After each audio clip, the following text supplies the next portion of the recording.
सच की तलाश आसान नहीं होती, खासकर जब वो डर और मौत से भरा हो। यह कहानी है सुब्रत की, जो एक पत्रकार और यूट्यूबर है। उसका YouTube channel story with Subrata अपने रहस्यमयी और डरावनी कहानियों के लिए मशहूर है। सुब्रत पुरानी और अनजानी जगहों पर जाकर उनके रहस्यों का पर्दाफाश करता है। एक दिन उसके दोस्त रोहित ने उसे एक चाय की दुकान पर बुलाया। सुब्रत, क्या तुमने काला दरवाजा के बारे में सुना है? रोहित ने गंभीरता से पूछा। सुब्रत ने हंसते हुए कहा, रोहित, डरावनी कहानियां सुनाना बंद करो, ये सब अफवाहें होती हैं। लेकिन रोहित ने गंभीरता से कहा, नहीं सुब्रत, ये अफवाह नहीं है। उस दरवाजे के बारे में पूरे गांव में बात होती है। लोग कहते हैं कि जो भी उसे खोलता है वो कभी वापस नहीं आता। अगर तुम्हें लगता है कि ये सिर्फ कहानी है तो जाकर खुद देख लो। सुब्रत ने चुनौती स्वीकार की। वह पुरानी रहस्यमयी जगहों पर जाने के लिए हमेशा तैयार रहता था। उसने अपनी टीम को इकट्ठा किया और कहा, हम कल सुबह इस काले दरवाजे का सच जानने जाएंगे। रोहित, तुम हमें रास्ता दिखाओगे। अगले दिन रात के समय सुब्रत अपनी टीम और रोहित के साथ उस पुरानी हवेली पहुंचा। हवेली वीरान थी, चारों तरफ घना अंधेरा और गहरी चुप्पी। हवेली के बाहर टूटी हुई दीवारें और जंग लगी लोहे की खिड़कियां थीं। हवेली का गेट खोलते ही एक ठंडी हवा का झोंका आया। ऐसा लगा जैसे वहां कई सालों से कोई नहीं गया हो। गांव का एक बूढ़ा आदमी वहां खड़ा था। उसने सुब्रत को चेतावनी दी, बेटा यहां मत जाओ, ये जगह शापित है। इस हवेली में जो भी गया है वो वापस नहीं आया। सुब्रत ने कहा, दादाजी, मैं सच का पता लगाने आया हूं, डर के पीछे भागने वाला इंसान नहीं हूं। बूढ़े ने गहरी सांस ली और कहा, तो फिर तुम्हारी मर्जी, लेकिन याद रखना, वहां सिर्फ तुम्हारी हिम्मत ही तुम्हें बचा सकती है। हवेली के अंदर हर कोने में अजीब सी सड़ांत थी। छत से जाले लटके हुए थे और फर्श पर टूटे हुए लकड़ी के टुकड़े पड़े थे। हवेली के बीचों बीच एक बड़ा सा हॉल था, जहां चारों तरफ धूल जमी हुई थी। हॉल के एक कोने में वो काला दरवाजा था। सुब्रत ने दरवाजे को देखा। वो लकड़ी का बना हुआ था, लेकिन उस पर कुछ अजीब से निशान थे। ऐसा लग रहा था जैसे किसी प्राचीन भाषा में कुछ लिखा हो। यह वही काला दरवाजा है, रोहित ने धीमे स्वर में कहा। कहते हैं जो इसे छूता है वो गायब हो जाता है। जैसे ही सुब्रत और उसकी टीम दरवाजे के पास गई, अजीब चीजें होने लगी। रिया, जो टीम की फोटोग्राफर थी, ने कहा, मुझे लग रहा है जैसे हमें कोई देख रहा हो। सुब्रत ने उसे शांत रहने को कहा। तभी हवा का एक तेज झोंका आया और हॉल के कोने में रखी एक पुरानी मेज अपने आप खिसकने लगी। ये क्या हो रहा है? टीम के सदस्य अमन ने डरते हुए पूछा। सुब्रत ने कहा, डरो मत, ये शायद हवा की वजह से हो रहा है। लेकिन तभी दरवाजे के पीछे से किसी के चीखने की आवाज सुनाई दी। यह आवाज इतनी भयानक थी कि पूरी टीम सहम गई।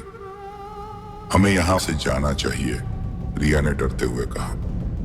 लेकिन सुब्रत ने कहा, नहीं, हम यहां सच का पता लगाने आए हैं।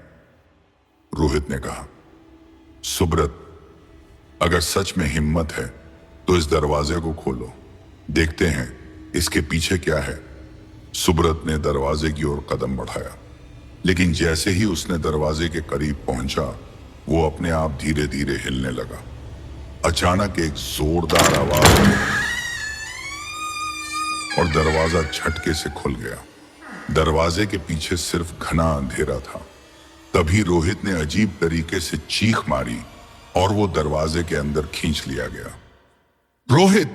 सुब्रत चिल्लाया, लेकिन रोहित गायब हो चुका था।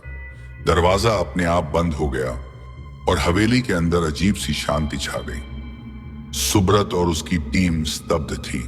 डर और असमंजस के बीच सुब्रत ने कहा, रोहित कहां गया? यह दरवाजा हमें कहां ले जाएगा? और इस रहस्य के पीछे कौन सी ताकत है? काला दरवाजा भाग दो।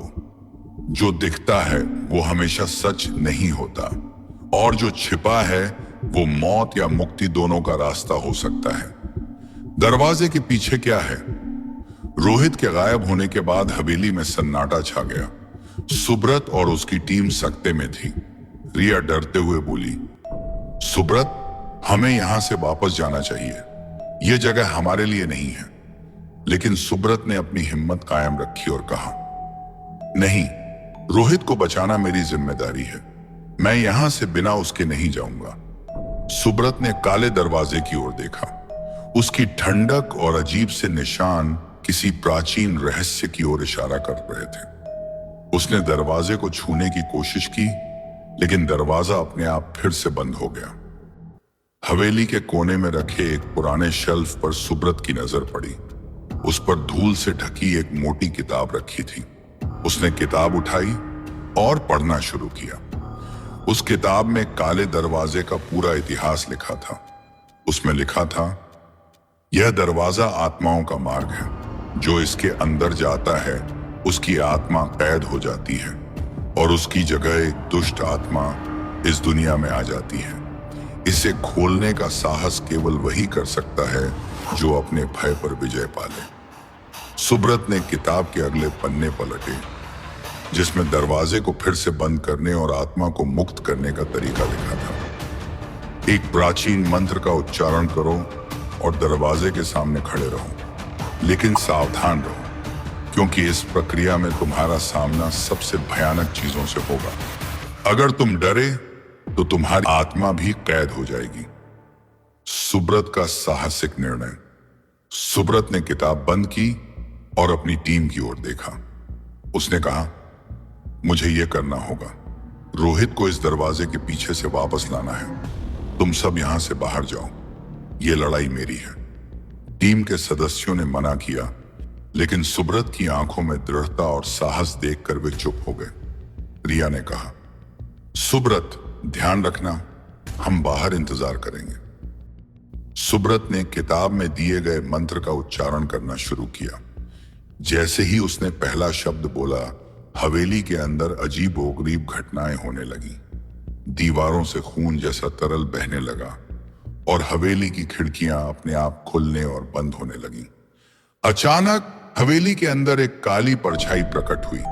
वो परछाई सुब्रत की ओर बढ़ी और बोली, तुमने यहां आने की हिम्मत की है, अब इसकी सजा भुगतने के लिए तैयार हो जाओ। सुब्रत ने अपनी आंखें बंद की और मंत्र पढ़ता रहा।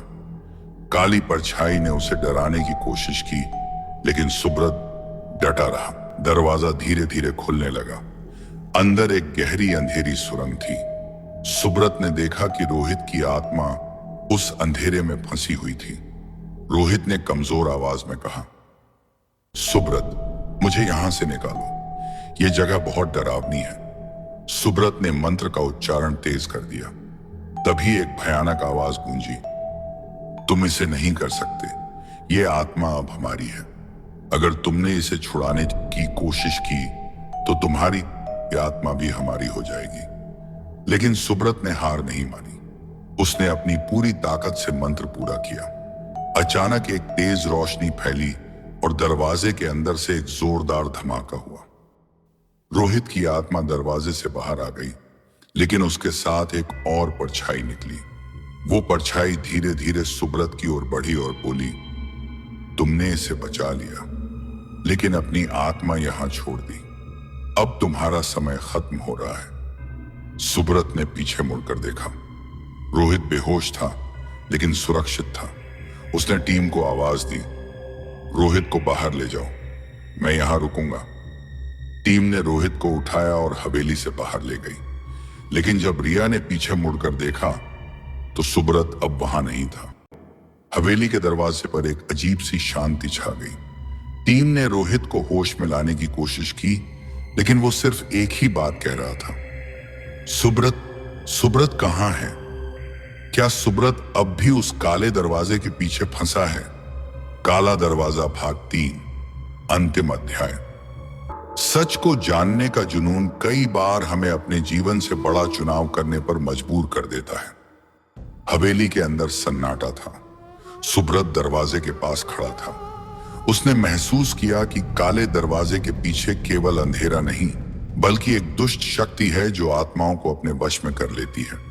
सुब्रत ने खुद से कहा, अगर इस दरवाजे को हमेशा के लिए बंद करना है तो मुझे इसे अपनी आत्मा देकर रोकना होगा। उसने किताब में लिखे अंतिम मंत्र को पढ़ा। जैसे ही उसने मंत्र पूरा किया, दरवाजे से तेज रोशनी निकली और हवेली कांपने लगी।